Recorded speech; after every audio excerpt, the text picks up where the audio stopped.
Hi everyone, it has been so long since I've done a YouTube video and I do apologise for that, but I am going to be doing a new video every single week on KTBudgeBooks Read Aloud.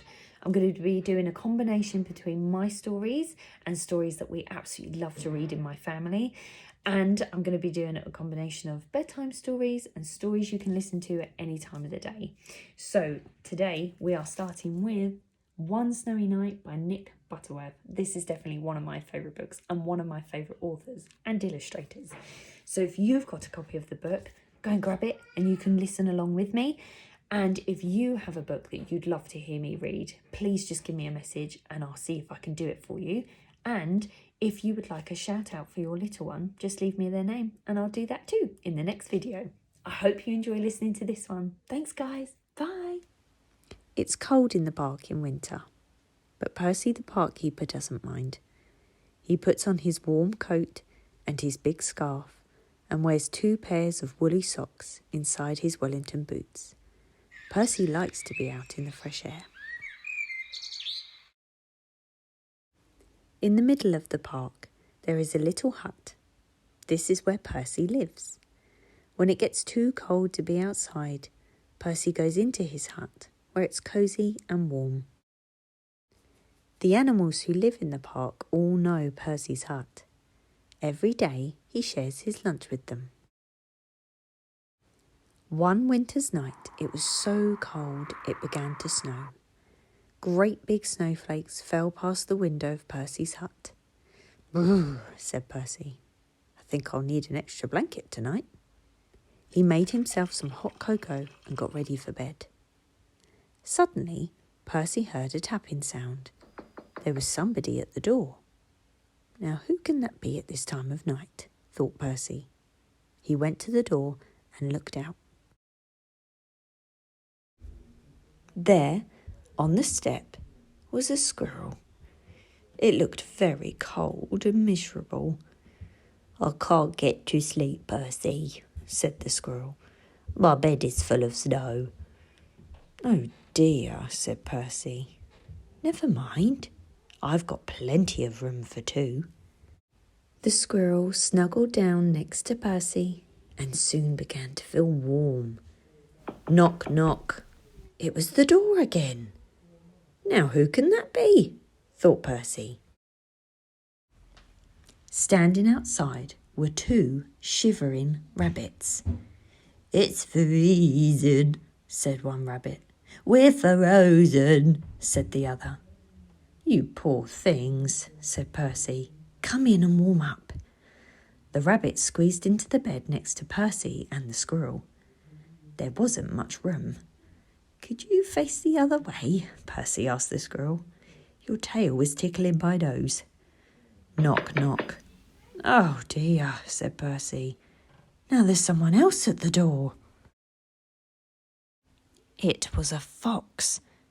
He looked very cold and hungry. "Can I come in too?" he asked. Percy scratched his head and thought for a minute. "Well, if you promise to behave," he said. "I promise," said the fox, and he squeezed into the bed next to all the other animals. Bump. Oops, the squirrel fell out. "Who did that?" asked the squirrel crossly. Knock, knock, knock. "Good gracious," said Percy. "It's the door again." This time, Percy had quite a surprise. There on the step was a badger, 2 ducks, a hedgehog, and a whole family of mice. They all wanted a bed for the night. Poor old Percy and poor old Percy's bed. The animals pushed and shoved and rolled around the bed, but there was just not enough room for them all. Soon, the bed covers ended up in a big, tight ball. Then bump, the covers rolled right off the bed and everybody fell onto the floor. "Oh dear," said Percy.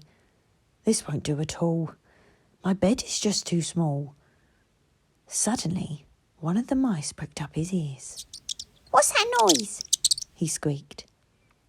Everyone listened hard. Now they could all hear it. There was a scratching, scraping sound.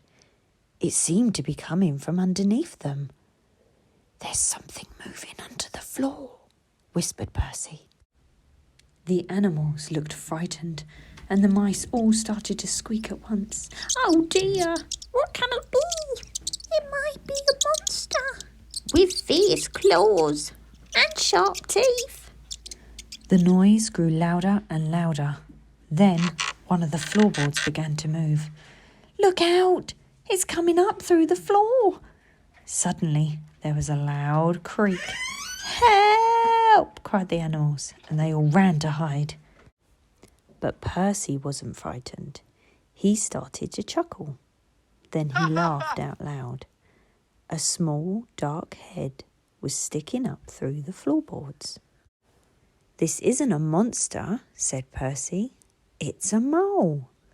I'm sorry to burst in like this, said the mole. I knocked on the door, but nobody heard me. Percy helped the mole up through the hole in the floor, sat him on his hot water bottle to get warm, and put the floorboard back. It's all right, everyone, he called. You can come out now. But nobody moved. Nobody stirred. Nobody wanted to come out. The squirrel was tucked away in the pocket of Percy's dressing gown. The hedgehog was in his coat. The fox, the rabbits, the badger, and the ducks were all safely hidden away. The mice had even squeezed themselves into Percy's slippers. Everyone had found a cosy bed. Well, I never, said Percy. Percy yawned and snuggled down in his own bed once again. That's better. Now I've got plenty of room, he said, and a little to spare for a mole.